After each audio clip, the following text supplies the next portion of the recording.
Welcome to Season 4 of Book Eaters Podcast. This season we'll be exploring the best books of the year. One might call them literary darlings. But how are we going to decide that, Michelle? We aren't. We're going to leave that to the experts. Each episode, we will defer to one of those experts. Goodreads, the Pulitzer, Publishers Weekly, The Audies. Okay. To see how they hold up. And if we can keep up. April will read the book. And Michelle will listen to it. Then we'll pour ourselves a drink. Or two. This season we're making classic cocktails. And then we will take a sip down literary lane. For some bookish banter. Join us. Let's dive right in. The expert of this episode is The Audies. Michelle's favorite. So excited about that because it is my favorite. And for those of you who aren't familiar with the Audies out there, it's basically the Oscars for audiobook narrators. And something Michelle never wants us to talk about is the fact that we are, in fact, both of us judges every year. That's right. But it's in the rules that we can't discuss it, and Michelle is a rule follower. I absolutely am a rule follower, but I can tell you that after they've whittled it down to about 2025, the first round of judges will go in there and narrow it down to 6, and then the final round of judges will pick one from those 6. And there are multiple categories, including sci-fi, fantasy, horror, also best audio narrator female, best male Michelle, narrator. what's been your favorite category that you've judged? I'm not going to tell you that. I knew it. No. Thought I could catch you. You cannot, absolutely not catch me in that. But the creme de la creme, the most important and the most prestigious award goes to the audiobook of the year. And this year, that audiobook was Finding Me by Viola Davis. And so that is what we've chosen for our very first episode. So, just a quick, brief introduction to what that is. Finding Me is a memoir written by Viola Davis. It covers her journey from childhood to her present as an Oscar and Tony Award-winning actress. There is some rough subject matter surrounding poverty, sexual assault, abortion, domestic abuse, alcohol and drug abuse, and the death of a parent. More than one animal, including a number of rats, meets their untimely death in this story. It is a story about an artist who draws from her own life to bring us extraordinary characters. It is a story of survival. It is a story of self-discovery, and it is a story of acceptance. But before we get into that, let's talk about the drink. Let's talk about the drink. So in this book, the only cocktail that they talked about was oh my gosh, what is the orange juice and champagne called? What is that? A mimosa? A mimosa is the only cocktail I talked about. Because she says a number of times she's not a drinker. That's right. She did get a 40 ounce at one point. Yeah. I do remember her saying and that. she did drink a lot of wine sometimes. But her mother, she had a cute little story about her mother couldn't pronounce the word mimosa. But April does Mimosa. April does not drink carbonated beverages. I do not. She also indicated in the story that she would make the mimosa with just a little bit of alcohol and a lot of orange juice. But our drink today is going to be quite the opposite. It's going to be a lot of alcohol and just a teensy bit of orange because we're making an old-fashioned, which, as you know, includes sugar, a teaspoon of sugar, a teaspoon of water, 3 dashes of bitters, and 2 ounces of bourbon. Do people know that? I don't think everybody knows that. Well, yeah. I mean, it's easily looked you up. can Google it. Also, you have to add a smidge of a little bit of an orange zest, and I guess you have to squeeze that to get the juice of just the zest. The essence. The essence. Orange essence. That's right. And that is going to be the cocktail of the day. All right. Well, cheers. Cheers. I do love a good old-fashioned. All right, April. Let's hear it. That's a sip and drink. What did you like about the book? Well, before we get into that, let's talk a little bit of how we're going to break down the episodes. Okay. Once we've introduced the book, Michelle has charmingly named these sections, and this particular section is what butters your bread. Yes. And I'm currently eating low carb, so that is very appealing to me right now. I would love to have some buttered bread. So, what buttered my bread, Michelle? Yes. I thought it was one of the best opening lines of a book. You were right away, because when I think of Viola Davis, I think of this elegant, quiet pillar of strength. Oh, wow. And so to see her as this, 5-year-old girl flipping people off and just this rough and tumble child, I was like, whoa, she has had a journey. So you get that right from the start, that this is a character who has ended up in a very different place from where she started. Mm-hmm. Another thing that I really loved was almost every chapter was perfectly closed. And Mm-hmm. left you with, like, before you turned to the page, you wanted to sit for a minute and kind of think about it. One thing this will be different because you didn't necessarily have pages to turn. I didn't. So when you got to a chapter, did you pause for a minute, or you didn't have quite the same impulse? So no, I don't pause it unless I have to. Like unless the world's moved on and it's time for me to stop listening to the book. And this one kept me the whole time. Like I was engrossed in it. I really enjoyed it. Although in the beginning it was tougher. Like there was a lot of hard parts, so I had to wait and measure it out.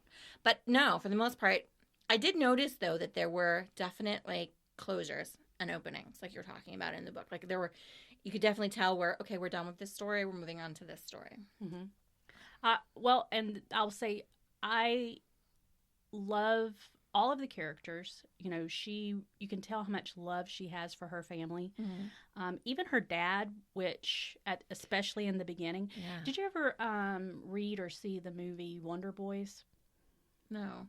Michael Chabon, and it was a great film as well. But there's a character in that called Vernon Crabtree, Mm-hmm. and that's immediately who I pictured whenever she was talking about her dad. Oh. So check that out later. I mean, I think it's a very kind vision of him because he did some dark deeds. Her dad? Oh yeah. Yeah, I mean, that's one of the things I loved about the book is that she wasn't afraid to say that people are shitty and these Right. shitty things happened, but I still love them. And she was unapologetic about her love. And a lot of times people, especially people who are survivors of domestic abuse or lived in something like that, they hate their parents or they're ashamed of the fact that they love their parents. And I love that she wasn't. I love that she like embraced that she was like, yeah. Well, I think that was kind of the point of the book, Finding Me, because the very first sort of prompt Mm-hmm. that you hear about in the very first chapter is when her therapist asked her, who are you? Or no, Will Smith did. That's what she was saying, like, on the set of the Suicide Squad. He was like, who are you? And she brought up the bedwetting, which was also very honest, that she grew up not really being taught about hygiene and Mm-hmm. wet the bed until she was 14 and didn't really, have clean clothes to wear. And so, she was very open about all of that. But I loved how she did that, like, that prompt of who are you? And she had to really try to distill, if you strip away everything, what's there that, Mm-hmm. that I'm the core of me and when I really think of myself. So I'd like to ask you that, Michelle, if you had to do that too, like really think about the core of who you are. Wow.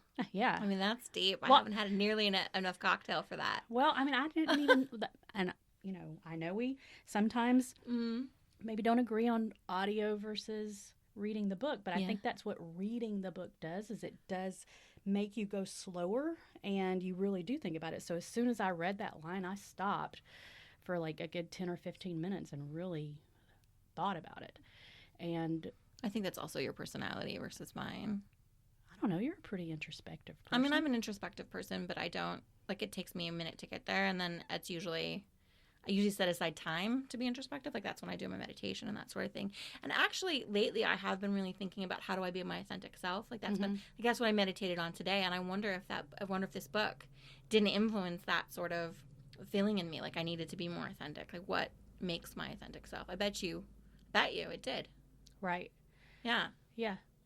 But the point being is that that's where the Finding Me, you could tell that she really was on that journey because there was this juxtaposition of the way that she grew up, how probably her public persona, is so wildly different from that. And even the cover of the book, which you don't get necessarily with the audio. You do. You get the cover, but do you get the back?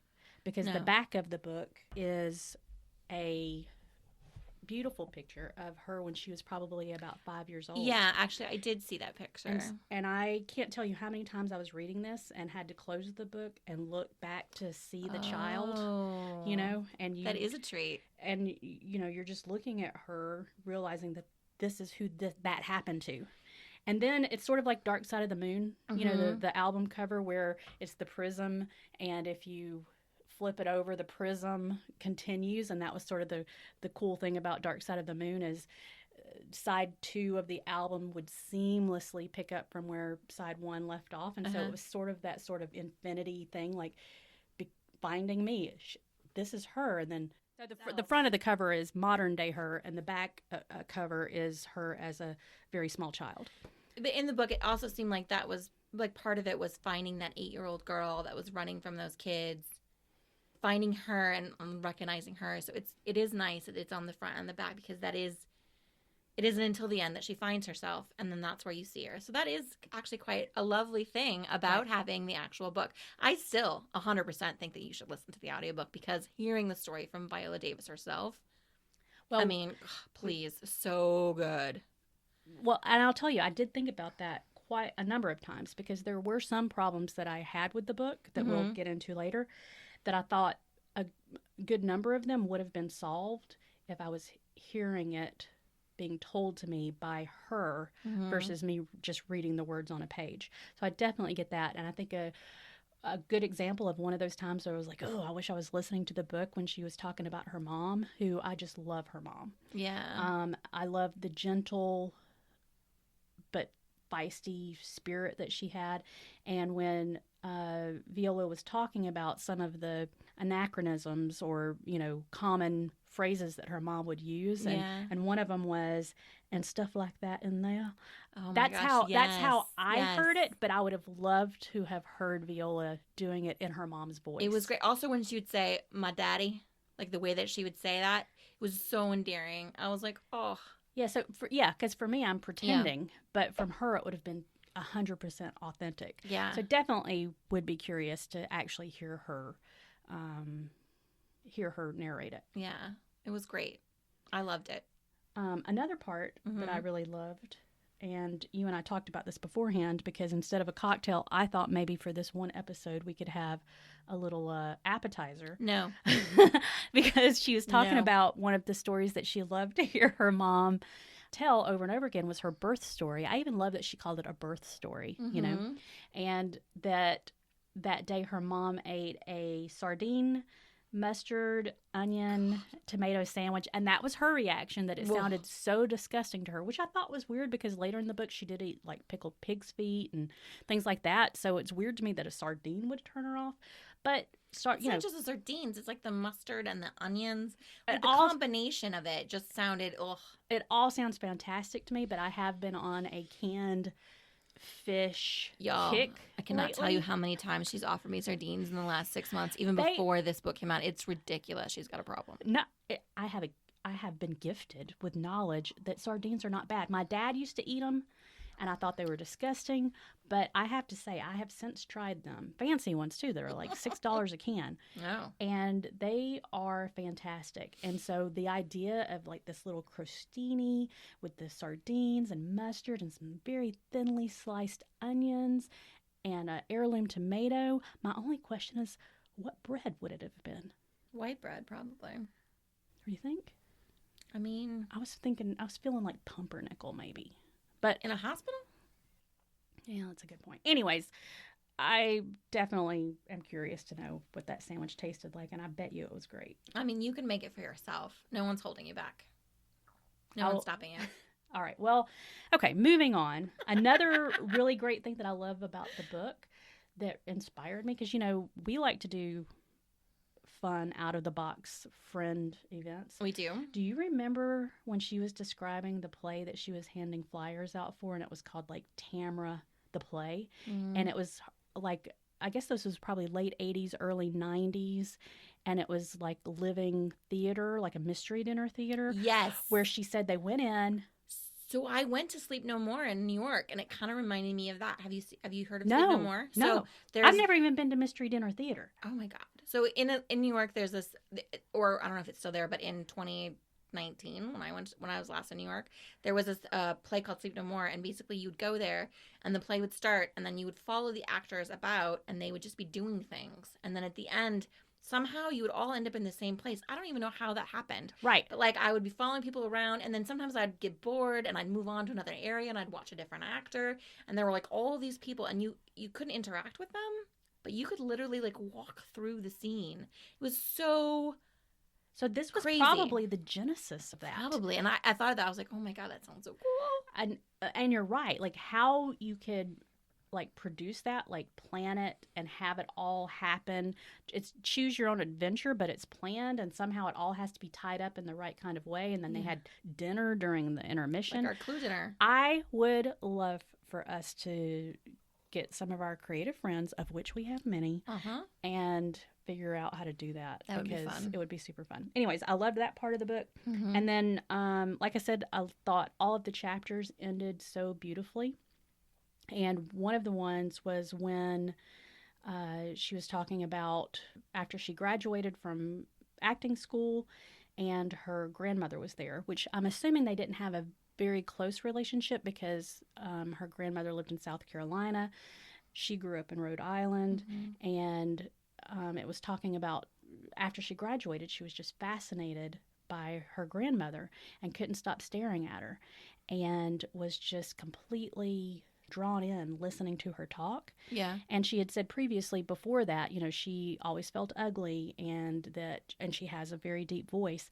But listening to her grandmother, she suddenly realized that's my voice. I have my grandmother's voice.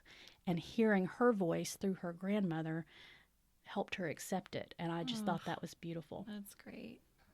But, and this is the section, and I loved it so much that I'm going to force you to listen to my unaward-winning Sorry, I got a cocktail. A very good cocktail. And her grandmother is Miss Moselle. I'm calling her Miss Moselle because I'm also Southern, and that's how you address your elders. They sat in the bleachers and screamed like banshees when I got my diploma. My grandma kept saying, "I'm so proud of you, baby. Your grandma loves you so much." She was small and dark-skinned. I remember thinking, why am I staring at her so much? Something about her drew me toward her and tattooed itself in my memory. It was her voice. It was deep, clear, and melodious. I wanted to freeze this moment in my memory. It was her voice that stood out to me. She had the voice that most actors would die to have. They spent thousands of dollars trying to tap into it. It was regal. It was commanding. It took me by surprise. It sounded just like me. I love that. I love that. That's so beautiful. What about you, Michelle? Oh my gosh, there were so many things I loved about this book.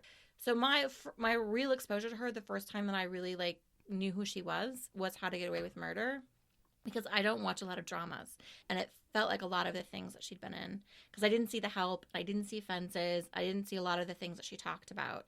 So, but I did watch How to Get Away with Murder, and I don't know if you have seen the show, but like the opening of the show, she's basically she's getting like cunnilingus from a guy, like in the opening like moments of the show. So she's real like sexy, but like not in a like objectified way, but like in a powerful way. Like she's a strong woman claiming her sexuality. She's like a badass claiming her sexuality in a way that I've never seen on television before.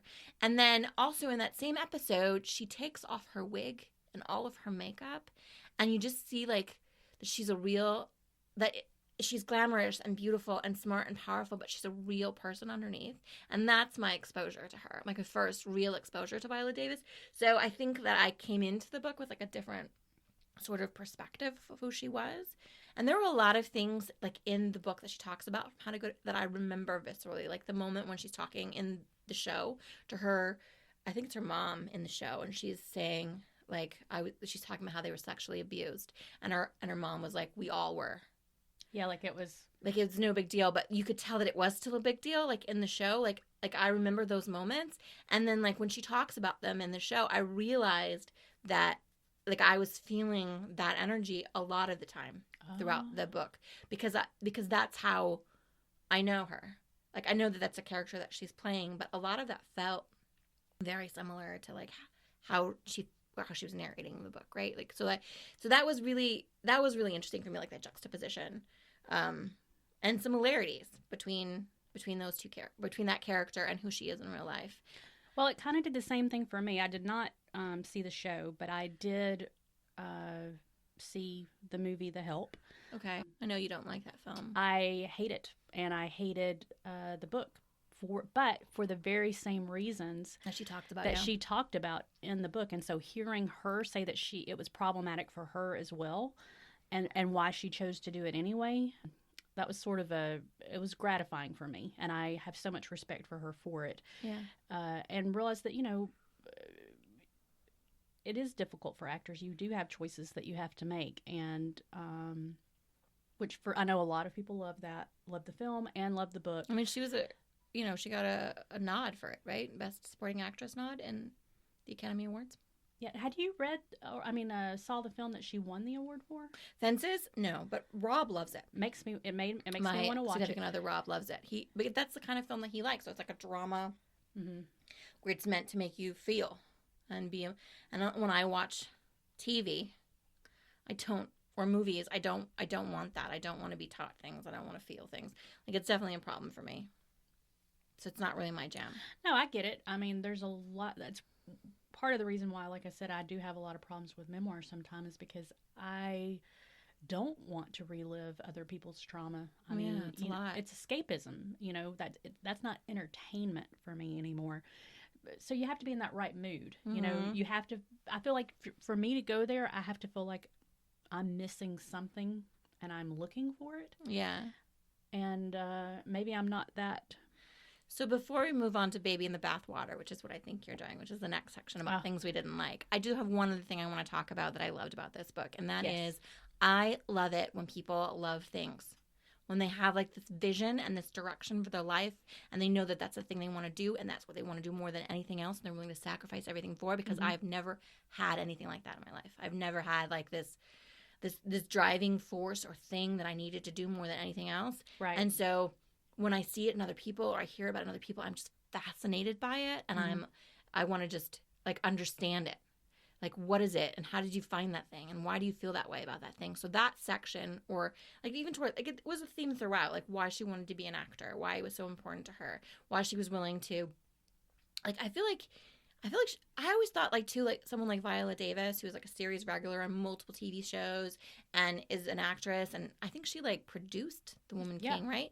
I always think of her as like being extremely wealthy, but from this book, it sounds like maybe no, maybe people I think in Hollywood that are doing fine are just journeyman actors getting by, and that it's hard, Yeah. And same thing with bands. A lot of times you think that you love this band so much, they're making a living, but they're not. They're So that's always a nice reminder that you don't know. You don't know what's going on, and I like that. And also, one other thing is that I found when she was talking about how she was nominated for Oscars. And I was trying to remember, like, did I root for her? And I don't think that I did. And I think that this is why it's important for me to read stories and to see stories by people who aren't like me, because I'm always rooting for the stories that I know. You know what I'm saying? Like, I'm always rooting for the people that I know, or the stories that I know, or the characters that I know. And if I don't know it, I don't care about it. And that's why it's so important that I pay attention to, like, voices that I'm not, that aren't me, that aren't in my, you know what I mean? And I felt like that was another thing I pulled out of the book that I found enlightening. Yeah, you're exactly right. You have to push yourself to expose yourself to things that you wouldn't naturally gravitate to, because otherwise you are. And it's sort of like sports, Right. You're rooting for the jersey and not the person, Yeah. So, you have to sort of, if you don't expand your palette, you won't know what you're missing. And also, those people's stories are not going to get heard. Right. And you're not going to root for them. And those people aren't going to be successful. And there's room for everyone. Yeah. There's room at the table for everyone. So I need to be better. Like, I think that was a little thing. But let's get into... I think we all need to be better. Let's be clear. Okay. It's human nature to do what's familiar. And so you have to make a conscious choice to push yourself outside of what's rote and what's habit. So, I mean, I think it speaks well of you that you're open to that and choosing that.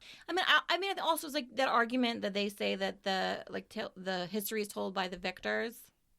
People say that, and I always that, but that's deep. And you always think, like, yeah, that's true, right? We know this because that they're the people who are telling the story, but there are other stories to tell that we're not hearing, and it's just another reminder that if you don't know all of the stories, then you can't possibly know the truth, because there's truth everywhere. I guess. I think the drinks. It's kicking in. Yeah, because we're getting deep. Let's stop that. All right, let's talk about the bathwater. So the next section's the baby in the bathwater, right? So the bathwater is the stuff we don't like. Where's the dirt? Tell me what you didn't like. Well, one of the things, and you kind of touched on it, was that you did like how she explained that just because you're a series regular, you may not be making bank, as the kids say. But I felt really disappointed that she didn't describe more of what because if you think about it, if you're not necessarily even a person of color, but just a young actor, and you're reading this book, she didn't really describe. I mean, a lot of things happened for her. Yeah. And she had to have put a lot of work into it for it to happen. But she didn't really describe that process of, like, how do you choose a monologue? How do you get those scholarships? Okay. How do you, just end up in this place where you're auditioning? You don't just pop in. Well, I mean, she explained how she ended up in the audition. She Not said really. How she got the agent gets the thing. Maybe I just know more about it than you. I think maybe. But as someone who has never had any sort of entertainment sort of thing. You don't live with an actor. Never did improv. And so I don't do improv. But yeah, I mean, because that's the thing that I'm always fascinated by is how did you get on that path? How did you, occasionally she'd make a vague reference to an application, or, her acting teacher was at the dentist and saw this pamphlet. Yeah. But I really would have liked to have known, how she adulted, Yeah, I mean, I think she pretty much said there's no secret sauce, and there isn't. You know how that works. There's a lot of things that just all of a sudden she first she had that shitty apartment, blah blah blah, and then all of a sudden she had a different apartment. Where was the explanation of how you got your New York City? Right. How did you find your flatmates? You know what I'm saying? Yeah. I guess there were people that she knew, she said, from school. Yeah, but honestly, that's probably a little piece of the bigger problem that I had with this, which was major. Ooh. Which is why I probably am going to say I didn't really like the book. Okay. It's the inconsistencies. I feel like she probably, and I don't think it's necessarily her, because she's a fantastic actor, I feel like top tier actor. Mm-hmm. Not that great of a writer, so she really needed a strong editor to help her. There were so many truths that she shared in this book. But beneath that, there were a lot of dates that didn't match up, things that she said that didn't match up. And so the consistency issues sort of makes you doubt her memory, which honestly is, and I can say this in my own experience, I do think trauma messes with your memory. For sure. And that's part of the horrible part about trauma, is because you're not sure, did that happen the way that I remember it? And maybe that's why I was more sensitive to it. But there were so many inconsistencies. The one is when she was talking about as an adult, and she was trying to do some legal documents of some sort, and she thought her mother's name was Mary. She always grew up thinking that her mom's name was Mary, and so she was trying to wire her mom some money or something. Right, yeah. And Mary was the name that she was using, and her mom was like, "What are you talking about? That's not my name. My name is May, M-A-E," and made a point to point out that it was spelled M-A-E. Right. And she, and as a successful actress adult, she's surprised that her mother's name is not Mary, it's May. But then the entire rest of the book, anytime the dad is calling out to his wife, he's calling her May Alice. Yeah. So how could that have been that big of a surprise for her? Well, I think that it's just she's remembering it, because that bothered me too a little bit. I was like, wait a second. You keep calling her May Alice, even though you didn't find out her name was May till later. It did bother me a little bit too. Also, speaking of the same kind of thing you're talking about, it felt like at times she would jump back and forth too much. Yeah. And I'd be like, wait, we already managed that. Now we're going back to it. Okay, that's fine. That's why she needed an editor. So there were some of that. But overall, I loved the book. But that was an issue. And the other thing I thought we were right with the editing is that the first quarter, maybe even half of the book, there was no joy. There was no joy. It was all hard. It was all hard, and it's interesting everything was the, terrible. The first part of the book is the part that seemed more authentic, and I liked the most. No, I mean, I love that she was so honest, and I feel, I feel honored that she shared that with us, but at the same time, it was hard. It was all hard. And I know that there was a lot of joy in her life, and she kept trying to refer to like the sisterhood as part of the joy, but I didn't feel that. And there was a lot of joy at the end. You know what I'm saying? And I feel like if there could have been some juxtaposition between the horror and the joy, and there is joy in her life, and we got to see that joy, like why couldn't it have been more even-handed? So that, because if honestly, like if it was a lot, and if you had experienced any of that trauma, there's no way that you could continue with that book. I do agree with that. I do think that in the early and even up into her college years, she focused more on the negative, because she did sort of tangentially. I mean, it was pretty negative. Yeah, but she, and like as an aside, she would mention a really kind person that helped her. Right. But she didn't focus on that. In her childhood, it's clear that what she remembers the most, the overriding emotions and imprints in her memory were the bad things, the racism, the bullying. I mean, and I think it's fine if that's how she felt about that, but it would just be great if there was like, but looking back, and now I'm in this place, like there would be just like maybe a chapter of the back, a chapter of the forward, so because we could see that there was some joy, because it was a lot of not joy. Because for her to be so attached to her family, they had to have had some, I mean, they were like probably crazy game nights playing spades, and they had to have like some really great family moments, but she didn't share any of those. She shared some of them with the play and the, like when they all made that, and then but in their home life, I don't remember anything happening in their home that was good. Would do that play acting thing, and then there was some of it, but it wasn't enough, and even it was sort of tainted with like a feeling of any second something terrible is going to happen, Right. And maybe that was her childhood, right? And that's fine. But I would just have liked to have like maybe a flashback to the future where things were good, because it was hard. It was hard to get through, and it was emotionally draining. I mean, I imagine living through that is way harder, and it feels kind of like I feel kind of bad saying that, but I would have appreciated a little bit more of that, like not all horror and then all joy, like more of a. I wouldn't say I necessarily needed that, because I do get that when you grow up rough, that sometimes there isn't a balance. That's what I'm saying, but there is like in the future, there's a lot of joy. So we could have had flashbacks to the future. Well, yeah, like I said, if she had a good editor and it was a more organized books, there would have been, yes, you're dealing with all of this, but later this happens, but, that didn't happen.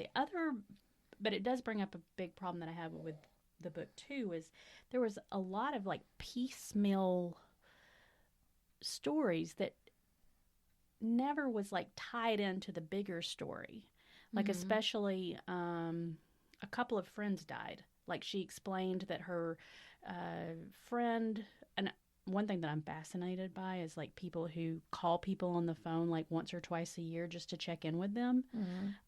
That I recently found out is a symptom of ADD, and as Nate thinks I have adult attention deficit disorder, that if it's out of sight. But I'm fascinated by that. I'm fascinated that you would remember someone that you don't talk to on a regular basis and just call them out of the blue once a year to check on them. But anyways, she had a couple of actor friends that way, and one was like, I think her name was like Denitra, and she had cancer, and she called, and Denitra, gave her some really great advice as she was dying.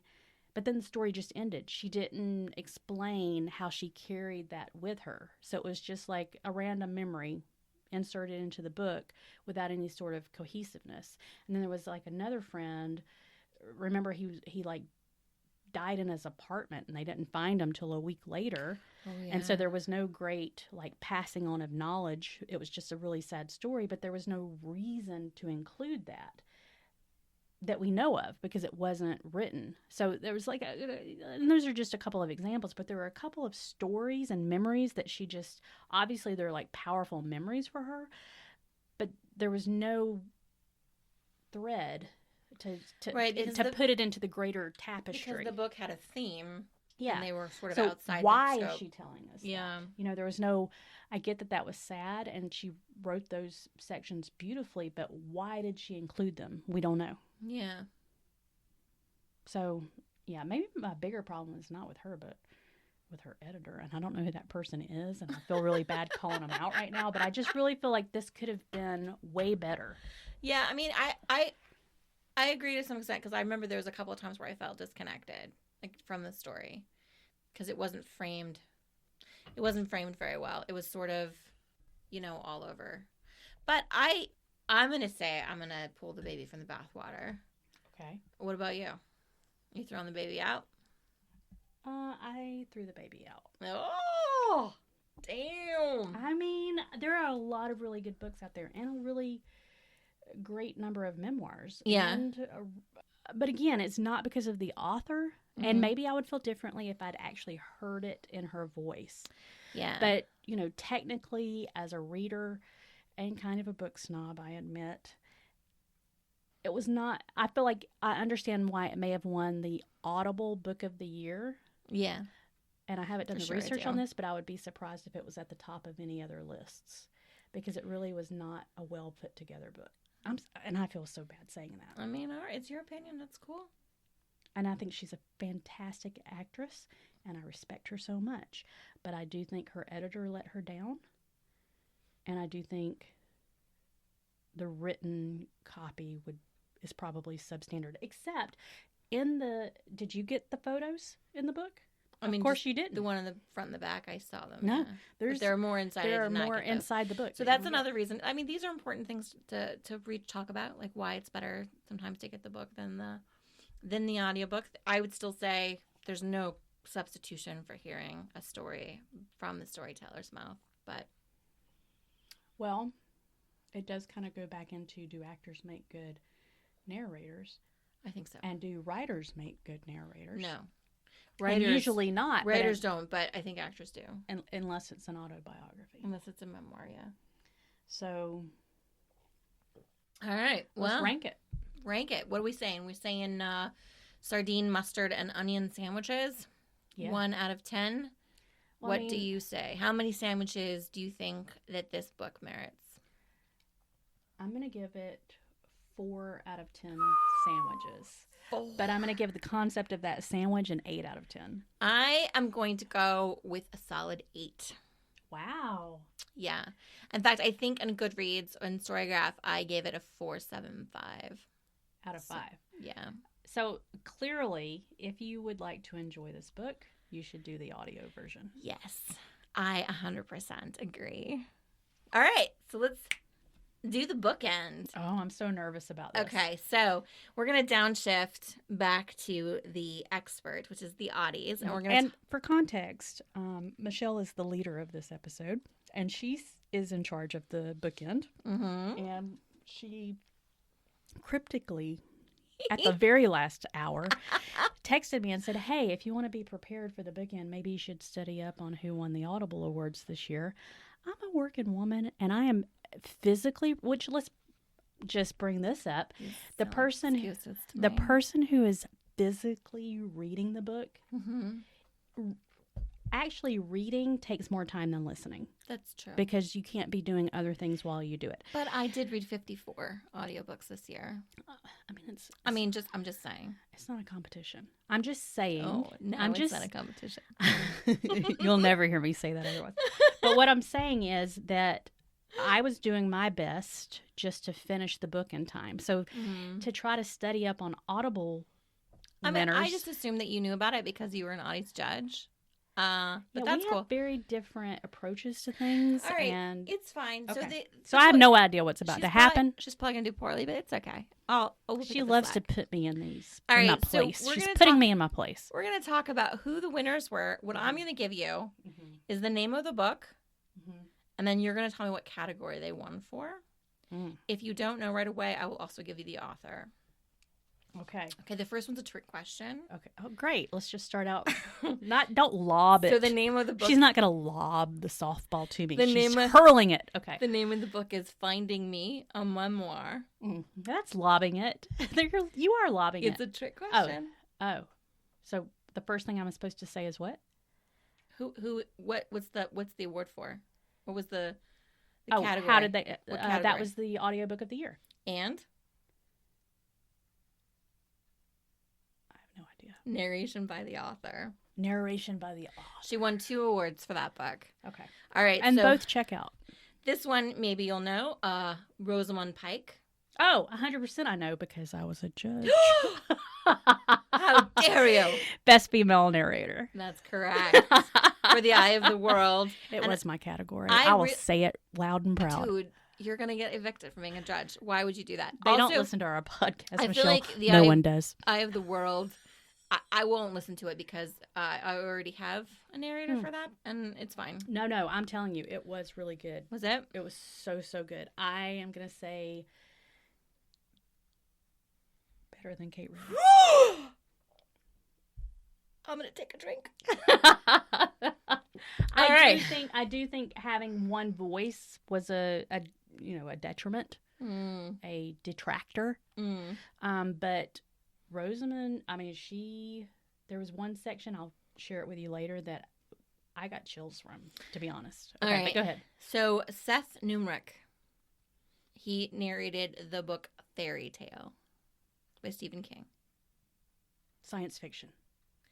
Stephen King would probably be horror.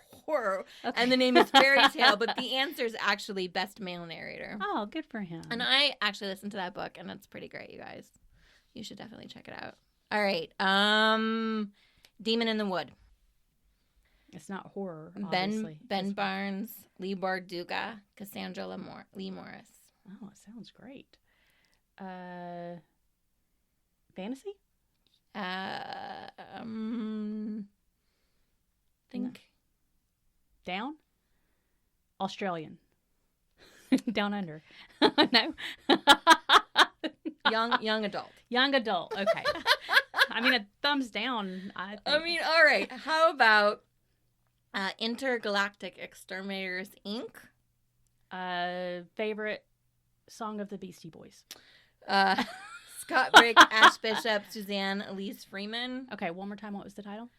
Intergalactic Exterminators. Science fiction. Very good. You got one right. Yeah. All right. I studied.